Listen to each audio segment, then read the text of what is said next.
네, 오늘 하박국 2장 1절에서 4절까지의 말씀으로 기다림 위에 세워지는 믿음이라는 제목으로 함께 말씀을 나누도록 하겠습니다. 네, 이번 겨울 동안에 벌써 2월이 절반이 지나가고 있는데요.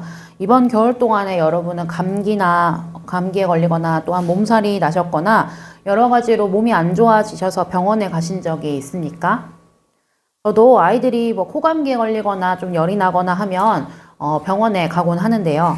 또 최근에는 B형 독감이 좀 유행을 하더라고요. 그래서 병원에 비슷한 증상으로 그냥 코가 조금 나고 조금 열이 살짝 있고 이러면 병원에서 바로 또 B형 독감을 의심하여서 독감 검사를 해보라고 권하기도 하더라고요.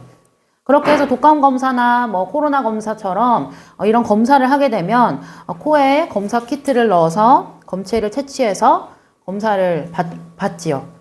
코로나 기간을 거치시면서 많은 분들이 경험해 보셨기 때문에 또 잘 아실 것입니다.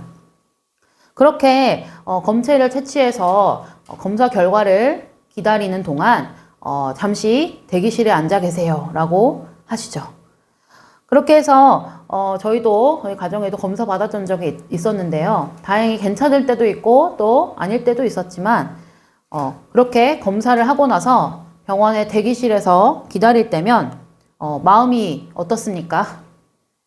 그 시간은 아주 길진 않지만 5만 가지 생각들이 다 들죠.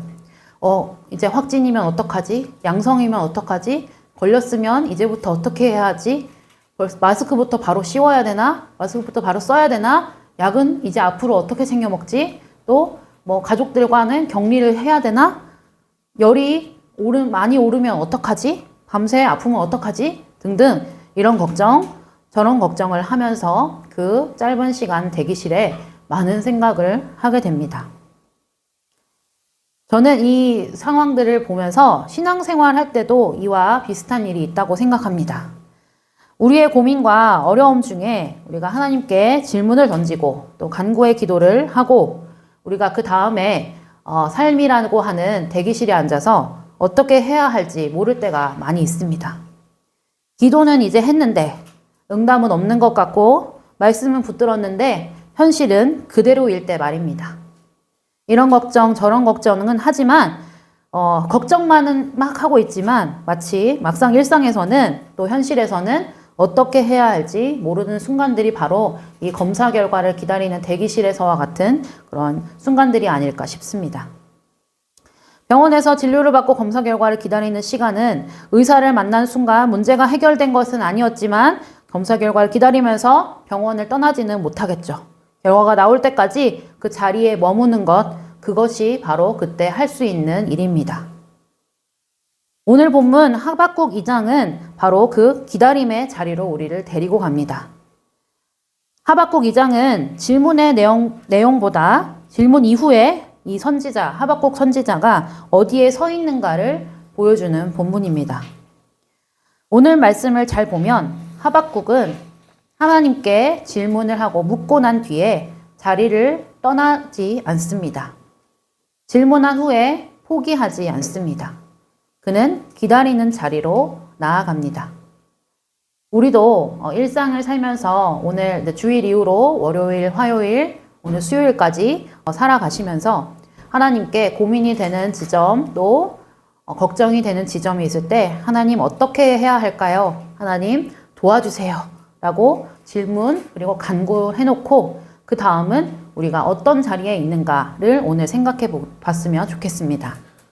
오늘 말씀을 나누면서 물어보고 난 다음 바로 응답이 오지 않자 기다리지 않고 그 자리를 떠났는지 아니면 오늘 말씀의 하박국과 같이 기다림의 자리로 나아갔는지 함께 알아보며 묵상하기를 원합니다. 먼저 2장 1절에 보시면 하박국은 말합니다. 우리 새한글 성경에서 2장 1절에 나의 경계 초소에 내가 서겠습니다. 요새에 자리 잡겠습니다. 내다보겠습니다. 라고 합니다. 서겠습니다. 자리를 잡겠습니다. 내가 내다보겠습니다. 라고 합니다. 이 하박국 선지자가 머물고 있는 이 자리, 이 파수대는 편안한 자리는 아닙니다. 혼자 외롭게 서 있어야 하고 오래 기다려야 하며 아무 일도 안 일어나는 것처럼, 아무 일도 일어나지 않는 것처럼 느껴지는 자리입니다. 물론 이 파수대에서 아무 일이라는 것이 일어나면 또 정말 큰일이 될지도 모르겠지만 아무 일이 안 일어나는 것처럼 느껴집니다. 저는 군대 생활을 해보지 않아서 모르지만 간접적으로 듣고 또 이야기를 들었을 때 군대에서 밤마다 돌아가면서 초소를 지키며 보초를 서고 경계를 하는 근무를 한다고 들었어요.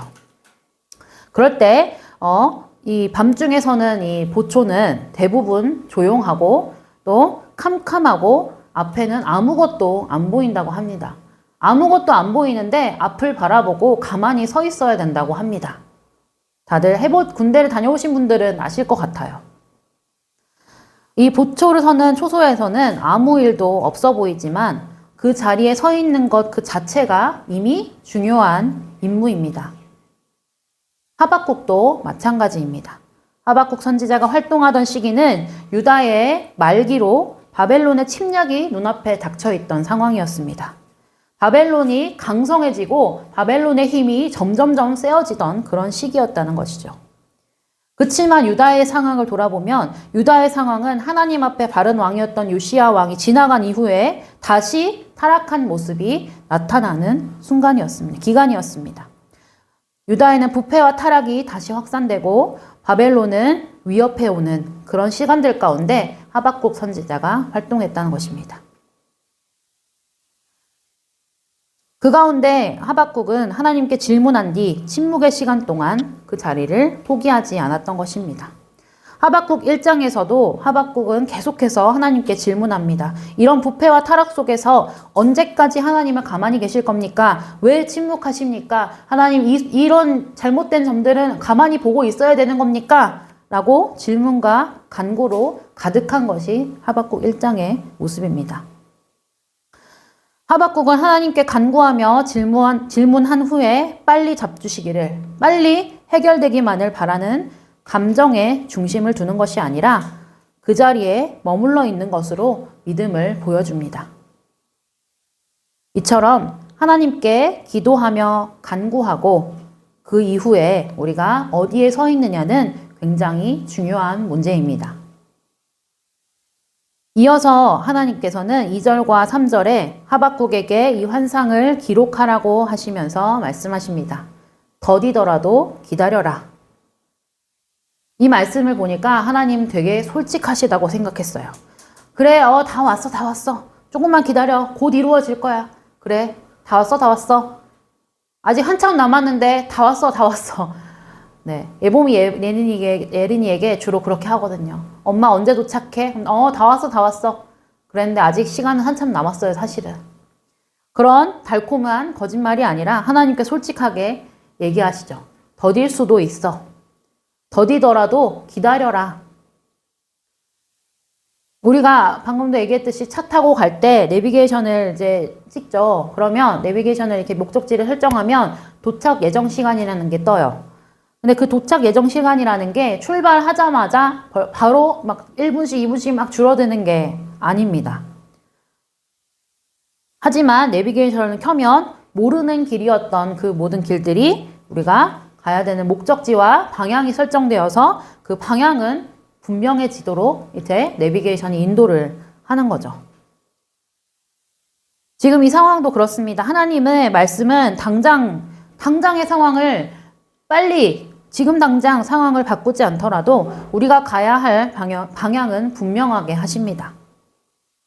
이처럼 기다림은 아무것도 하지 않는 시간이 아니라 하나님의 방향 안에 머물러 있고 하나님의 방향을 따라서 잘 가고 있는 것입니다. 예비의 도착 시간은 줄지 않더라도 오히려 때로는 늘기도 해요. 가다가 막히면 늘기도 할 때도 있지만 그 방향으로 가고 있고 또 머물러 있다면 곧 기다림의 시간은 끝이 나고 결국 목적지에 무사히 도착하게 됩니다. 그리고 3절 끝에는 오래 걸리지는 않을 것이라고 말씀하세요. 늦어지지는 않을 것이다 라고 말씀하시고 더디더라도 기다린다면 늦어지지는 않을 거야 라고 말씀하시는 거죠. 개역개정 성경에는 반드시 응하리라 라고 하셨어요.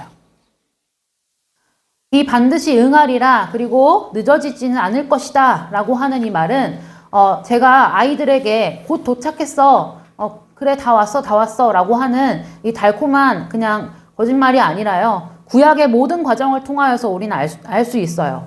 반드시 약속을 지키시는 또 약속을 이루어 나가시는 하나님이라는 것을 우리가 구약을 보면 알 수 있어요.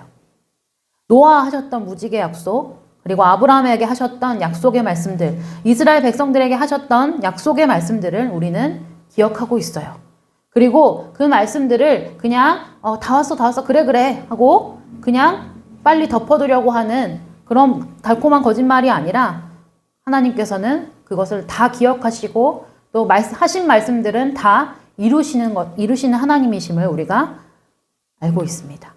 우리는 바로 그 하나님을 알고 기억하기 때문에 반드시 응하리라 하시며 늦어지지는 않을 것이라 희망으로 말씀해 주시는 그 하나님을 믿으며 기다림에 머무르는 시간을 가져야 합니다. 그리고 마침내 하나님께서는 2장 4절에 이렇게 말씀하십니다. 2장 4절을 읽어보도록 하겠습니다. 보라, 부풀어 있구나, 올곧지 않구나. 그의 마음이 속으로는. 그러나 의인은 자신의 성실함으로 살아남을 것이다. 아멘. 의인은 자신의 성실함으로 살아남을 것이다. 라는 말은요, 개역개정 성경으로 우리가 익숙한 말씀인데요. 의인은 믿음으로 말미암아 살리라. 라는 유명한 말씀입니다. 이 말씀은 문제가 다 해결된 후에 주어진 말씀이 아니었어요. 현실은 여전히 불안하고 상황은 그대로입니다. 하박국 선지자 아직도 기다리고 있는 거예요. 그런데도 하나님께서는 하나님을 믿는 의인이라면 살라, 그리고 살아남으라 라고 말씀하십니다. 이처럼 믿음은 모든 것을 이해한 후에 해결된 후에 생기는 것이 아니라 이미 이해되지 않는 이 상황 속에서도 머무르고 그리고 살아가는 것이 바로 믿음의 의인의 모습이라고 말씀하십니다. 그래서 이 의인은 문제를 다 정리한 사람, 다 해결된 사람이 아니고 이미 또 해결된 문제 속에서 의인이 되는 것이 아니라 자녀 삼아주신 하나님을 믿고 하나님을 신뢰하며 오늘을 성실함으로 살아내는 사람이 바로 의인이라고 말씀하십니다.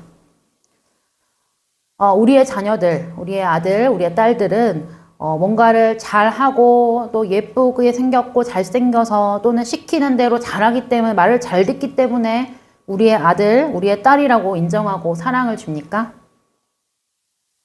아니죠. 단지 그뿐이에요.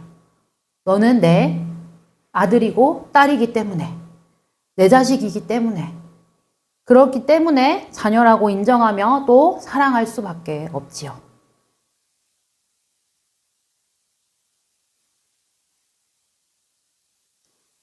하박국 2장은 우리에게 이렇게 말합니다. 믿음은 질문을 하지 않는 것이 아니라 또 질문 같은 건 의심 많은 믿음 없는 모습이라고 말하는 것이 아니라 믿음은 질문 후에도 자리를 지키는 것이며 그 기다림 속에서도 나에게 주어진 오늘을 성실하게 살아내는 것이라고 말합니다. 응답이 더딜 수는 있지만 하나님은 침묵하고 계신 것이 아닙니다. 그냥 가만히 침묵하고만 계신 것이 아닙니다. 반드시 응할 것이며 늙지 않게 응답하십니다. 오늘도 하나님은 현실 앞에서 불안하고 무너지며 나에게만 왜 이런 일이 일어납니까? 이런 일이 있습니까? 하며 탄식하는 우리에게 비록 더딜지라도 기다려라. 너무 늦어지지 않게 응답할 것이다. 반드시 응할 것이다. 라고 말씀하십니다. 그리고 동시에 말씀하시죠. 의인은 그의 믿음으로 말미암아 살리라. 자신의 성실함으로 살아남을 것이다. 우리가 이 말씀을 붙들고 하나님 앞에 서서 믿음으로 또 오늘을 살아가는, 그리고 믿음으로 또 오늘 예배를 이렇게 힘을 얻고 믿음을 충전했으니까 우리가 내일도 또 모레도, 내일 모레도, 내일도 우리가 하루하루 믿음으로 오늘을 성실하게 살아가는 우리의 의인된 우리의 모습이 되시기를 바랍니다. 아멘. 함께 기도하겠습니다. 사랑의 하나님, 하나님께서는 우리를 사랑하시기에 이 큰 사랑으로 우리에게 말씀하시며 또 언제나 우리를 깨닫게 하십니다. 오늘도 우리에게 주신 말씀 잘 새기게 하셔서 내 삶 속에 여전히 해결되지 않고 불안하게 하는 현실이 있지만 하나님께 질문하는 신앙으로 그리고 질문한 후에 하나님께서 응답해 주실 때까지 하나님 안에 머무르며 믿음으로 오늘을 성실히 살아가는 우리의 모습 되도록 도와주시옵소서. 감사드리며 예수님의 이름으로 기도합니다. 아멘.